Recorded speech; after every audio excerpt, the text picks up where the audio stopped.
साहित्यकल्पमध्ये आपलं स्वागत आहे. घेऊन आली तुझ्या सवे सारे हवेचा पुढचा भाग सुरू करण्याआधी तुम्हाला रिक्वेस्ट करेन की प्लीज प्लीज माझ्या चॅनलला सबस्क्राईब करून घ्या आणि आधीचे पार्ट्स ऐकून घेतल्याची खात्री करून नक्कीच घ्या.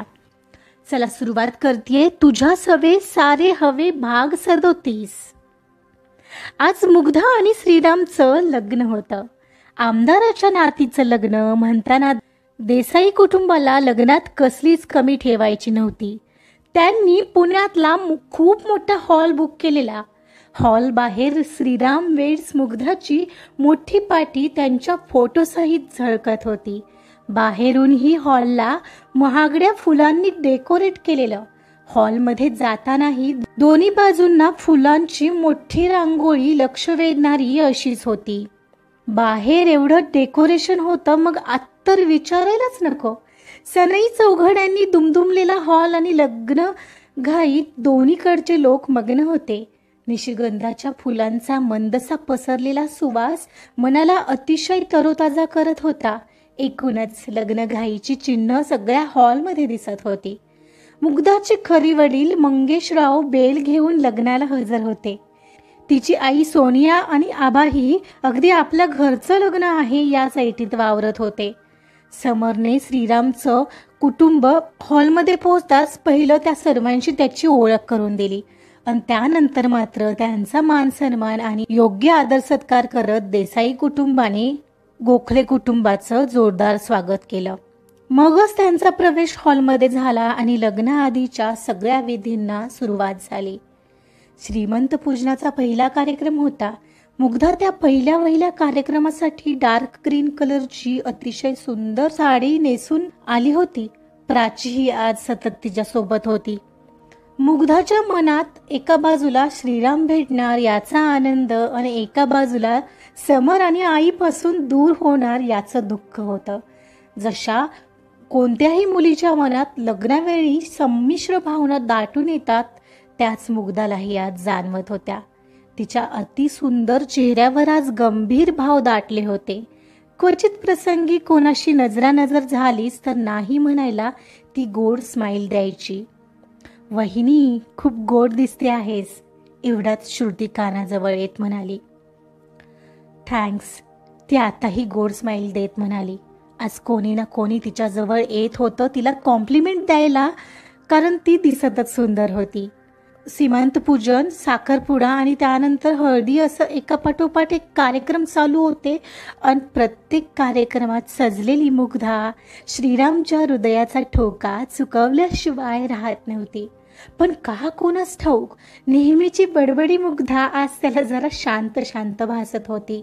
अधेमध्ये फोटोसाठी पोज द्यायला ती जेव्हा त्याच्या सोबत असायची त्याला तिचं ते गंभीर रूप जाणवत होतं. कदाचित आयुष्यातल्या सगळ्यात मोठा दिवस त्याचं तिला दडपण आलं असावं असं त्याला वाटत होतं. त्यात तोही अबोल. आज बडबडी मुग्धा शांत, मग तोही शांतच होता. मनोमन तिचं ते रूप डोळ्यात साठवत होता. लग्नाआधीचे एक विधी संपन्न झाले आणि आता वरातीत सामील व्हायला श्रीराम सोबत वेद एकटाच होता. कारण समर तर मुलीकडून होता ना. आधीच कळकरी नारद वेदला आज चांगलाच चान्स होता. श्रीरामला चिडवायचा आणि त्याला ती संधी सोडायची नव्हती. घोड्यावर बसायला चाललेल्या श्रीरामला तो जाता जाता हळूच कानात म्हणाला, श्रीराम, नाही म्हणजे सगळं ठीक आहे रे. काय आहे, आधीचं ठीक होतं, पण लक्षात घे आता ती IPS आहे. तिच्या हाताला घरातला पॅन नको लागू देऊ हा, नाहीतर टेंगुळ आलेलं सुद्धा कळायचं नाही. यावर श्रीरामला तो सगळाच प्रसंग आठवला आणि हसूही येऊ लागलेलं. तो त्याचं हसू दाबत म्हणाला, यू डोंट वरी वेद, ती मला मारणार नाही बरं का. मला एवढी खात्री आहे. तसाही माझा चेहरा एवढा वाईट नाहीये. ओ हो का, म्हणजे काय माझा वाईट होता, तो म्हणाला. तसं श्रीराम आणखी हसू लागला. नाही, तू असं कशाला करशील, तसाही शेप आहेस तर घरातलं तूच बघशील नाही का. ती बाहेर गुंडांना धुवून काढेन, तू घरातली भांडी धुशील हो ना, वेद म्हणाला. आणि आता श्रीरामने त्याच्याकडे जरा बारीक डोळे करत पाहिलं. वेद, यासाठी आमच्याकडे घरात माणसं आहेत बरं का. अरे किती विचार करशील माझा. बरं झालं असेल तुझं तर जाऊ मी आता. जा जा, तशी घाई झाली असेल ना तुला आता. यावर काहीच न बोलता श्रीराम घोड्यावर बसायला निघून गेला. अर्ध्या पाऊण तासाने वाजत गाजत आलेली वरात आता हॉल जवळ पोहोचली. श्रीराम घोड्यावरून उतरून लग्न मंडपाकडे निघाला. मुग्धा तिच्या रूममध्ये तयार होत होती. रेड कलरचा लेहंगा आणि त्यावर घातलेली लांब सागरवेणी आकर्षकरित्या सजवलेली जणू काही खरंच ती रपुंजल सारखी दिसत होती. तिला दोघी जणी तयार करत होत्या. प्राची तिच्या सोबतच होती. यश काही लग्नाला आला नसल्याचं तिला समजलं. तिने त्यासाठी त्याला कॉल लावला पण तो उचलत नव्हता. त्याला वाईट वाटत असणार, तिला ठाऊक होतं. त्यामुळे तिने त्याला आग्रह करणं टाळलेलं. खाली अजूनही बोलावलं नसल्याने मुग्धा तिच्या विचारातच हरवलेली. आयुष्याचा सगळा पट तिच्या डोळ्यासमोरून जो जात होता. जन्माला आली ती मुग्धा 1 वर्षाने किडनॅप होते. काही काळ त्या अनोळखी व्यक्तीला वडील मानत मोठी होते आणि पुन्हा तिची रवानगी दुबईत होते. तिथेही सगळं अनोळखी त्रास देऊ पाहणारे चेहरे. नकळतच त्यांच्यापासून स्वतःला वाचवत पळालेली मुग्धा श्रीरामला भेटते. त्याच्या प्रेमात पडत चाललेली ती अचानकच्या त्यानेच दिलेल्या धक्क्याने कोलमडते आणि पुन्हा भारतात येते. समर आणि त्याच्या आईनं तिला सावरण्याने तिचं आयुष्य बनत जातं. यशच्या मैत्रीने ती काही काळ का होईना सावरू लागली, पण तरीही तिचा हा प्रवास अजूनही थांबला नव्हताच. तिचं धावतं आयुष्य आता कुठे थांबू पाहतंय आणि श्रीराम आयुष्यात येऊ पाहतोय. आता कुठे ती कायमची श्रीरामच्या आयुष्यात स्थिरावणार आहे. पण त्याचं आयुष्य कसं आहे हे ती जाणते आणि तरीही जाणीवपूर्वक त्याच्या आयुष्यात पाऊल ठेवते. मनात ती भीती तर आहेच. हे सगळं निभवायला जमेल ना मला? तिला प्रश्न सतावत होता. श्रीराम हवाय मला सोबत कायमचा. सगळे आहेत तर तोही असायला हवाच ना. त्याच्या सोबतीने जी मजा आहे ती कशात नाही. पण देशही तर महत्वाचा आहे. त्याच्यासाठी देश आणि माझ्यासाठी तो महत्वाचा आहे. But I am proud of him. मी करेन हे सगळं मॅनेज. आता तर माझ्या सोबत आहे ना तो. आत्ताचा क्षण महत्वाचा. तो सोबत असतानाचा तो प्रत्येक क्षण मी एवढा जगून घेईन की तो नसताना त्याची कमी होऊच देणार नाही. आणि त्यालाही माझ्यासाठी माघारी परतावं लागेल. ती मनाशी ठरवत होती. एवढाच समर तिला न्यायला आला. मुग्धा, चला लग्न लागायची वेळ झालीये. मागून आलेल्या आवाजाने ती भानावर आली आणि उठून समरला जाऊन बिलगली. हे काय, आत्ताच रडून घेणारेस की काय? नाही, असंच. भाऊ कसा असावा ते तुझ्याकडून शिकावा समर दादा. You are best. अगं काय सेंटी मारत आहेस? आणि आत्ताच रडली तर मेकअप खराब होईल तुझा. फोटो कसे येतील बघ. असू दे रे म्हणत तिने हसतच डोळे पुसले आणि त्याच्याकडे पाहिलं. झालं, जायचं का आता? तिने म्हणताच तो तिला खाली लग्न मंडपाकडे घेऊन निघाला. वरून समर सोबत खाली येणारी मुग्धा एक पाऊलागणिक श्रीरामच्या जवळ येत होती. जणू तिचं एक पाऊल श्रीरामच्या आयुष्याकडेच येत होतं. ती अतिशय सुंदर दिसत होती. तिला पाहून काय वाटत होतं ते त्या क्षणाला त्याला शब्दातही सांगताच आलं नसतं. वेडी अल्लड मुग्धा आणि तिचा तो गंभीरतेपर्यंतचा प्रवास आपोआप त्या सेकंदभरात त्या नजरेसमोरून तरळून गेला. आता केवळ 1-2 विधीनंतर ती कायम त्याची होणार होती. या विचारानेच मनाच्या प्रत्येक कोपऱ्यात फुलपाखरं उडत होती. विचारात ती कधी समोरच्या पाटावर आली आणि त्यांच्यात अंतरपाठ पकडला गेला हेच त्यालाही समजलं नव्हतं. भटजींनी मंगलाष्टके सुरू केली तेव्हा कुठे तो भानावर आला. सध्या तरी नजर झुकवलेली तीच त्याच्या समोर होती. नक्की मनात काय विचार करत असावी असा प्रश्न त्याच्या मनात उठणं साहजिक होतं. समोर मंगलाष्टके सुरू होती आणि बाजूने अक्षतांचा वर्षाव. कधीतरी तो जरा जोरातच लागत होता श्रीरामला. न राहून त्याने बाजूला पाहिलं तर ते वेदचं काम होतं. तुला नंतर पाहतो असं काहीसं ठरवत तो त्याचा मारा सहन करत गालात स्माईल करत होता. एक क्षणाला मंगलाष्टके संपली आणि अंतरपाठ हटला. मुग्धा आता त्याच्या समोर होती. दोघांनी एकमेकांकडे पाहिलंच होतं एवढ्यात भटजींनी एकमेकांना हार घालायला सांगितले. मनात झालेली हलचल सावरत मुग्धा आणि श्रीरामने एकमेकांना हार घातले आणि त्या पोजचे फोटोज कॅमेऱ्यात बंदिस्त होऊ लागले. काही क्षण त्यातच गेले असावेत. थोडंफार फोटो सेशन झालं आणि दोघांना साईडला बसवण्यात आलं. सप्तपदींची तयारी एक बाजूला सुरू होती, पण त्यासाठी काही वेळ होता. तोपर्यंत वेद आणि प्राची एका गाण्यावर डान्स करून दाखवणार होते आणि त्याचसाठी ते दोघंही स्टेजवर श्रीराम मुग्धासमोर आले. मुग्धा आणि श्रीरामसाठी तर हे सरप्राईज होतं. वेदने श्रुतीला खुणावत गाणं लावण्यासाठी इशारा केला आणि काहीच क्षणात गाणं सुरू झालं. आसमां को जमी ये जरूरी नहीं, जान ले इश्क सच्चा वही जिसको मिलती नहीं, मंजिले रंग थे नूर था जब करीब तू था, एक जन्नत सा था ये जहां, वक्त की रेत पे कुछ मेरे नाम सा लिख के छोड़ गया तू कहा,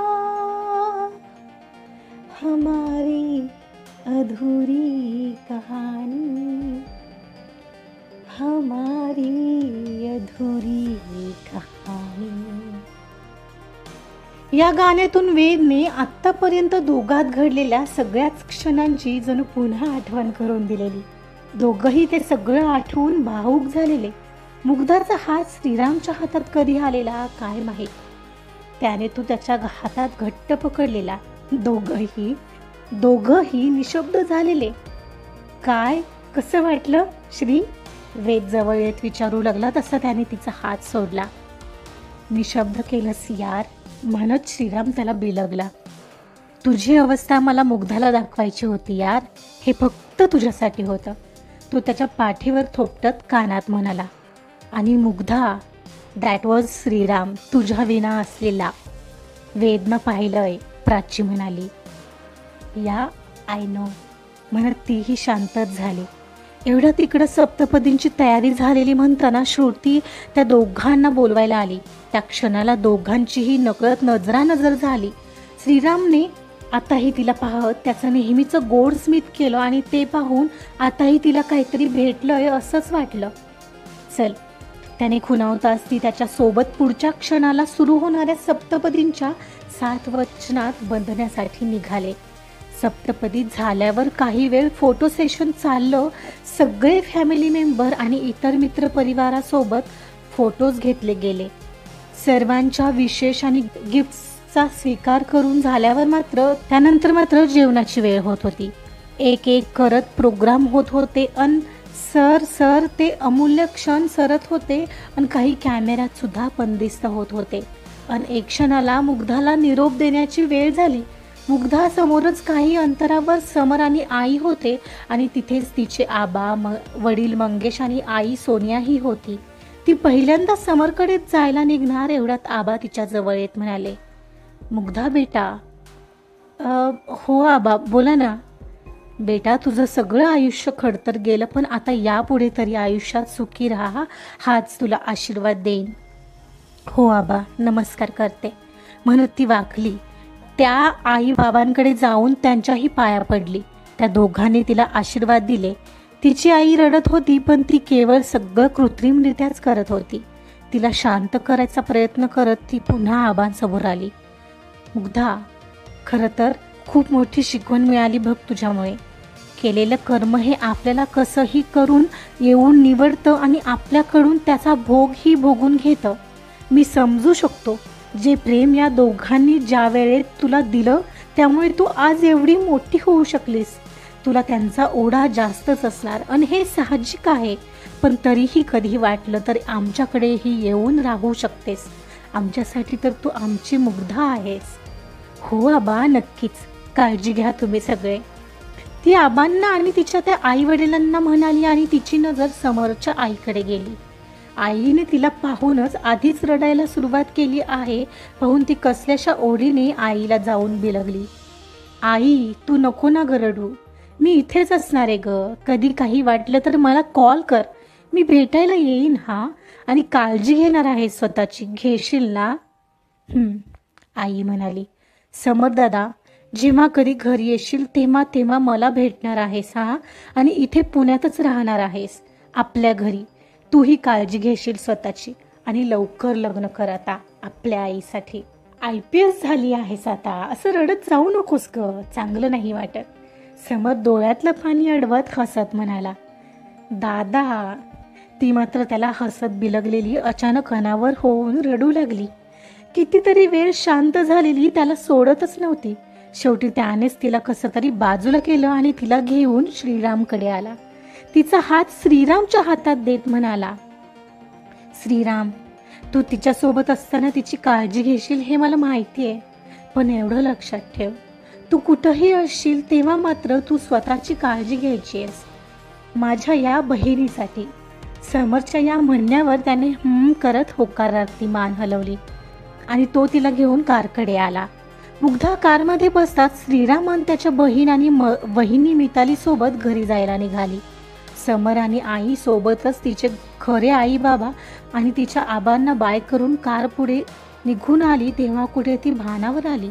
श्रीरामने तिच्या हातात हात गुंफलेला. तिने त्याच्याकडे पाहिलं पण तो तिच्याकडे पाहत नव्हता.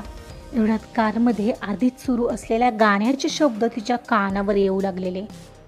कोई कमी सी थी जीने में, जाना ये हमने कहा, ऐसे मिले हो जैसे हम पे हो मेहरबान ये खुदा, मेवारी जाबा साथों की होया वे कसूर वे, रब दी मर्जी है अपना ये मिलना, बरसा है हम पे उसका नूर, पिया ओ रे पिया, पिया रे पिया रे पिया. आजचा पार्ट इथंच संपलाय. मुग्धा आणि श्रीरामचं अखेर लग्न झालंय. कसं वाटलं त्यांचं लग्न? ऐकत रहा तुझ्या सवे सारे हवे. कथा आवडत असेल तर लाईक करा, सबस्क्राईब करा आणि शेअर सुद्धा करा. Thank you so much.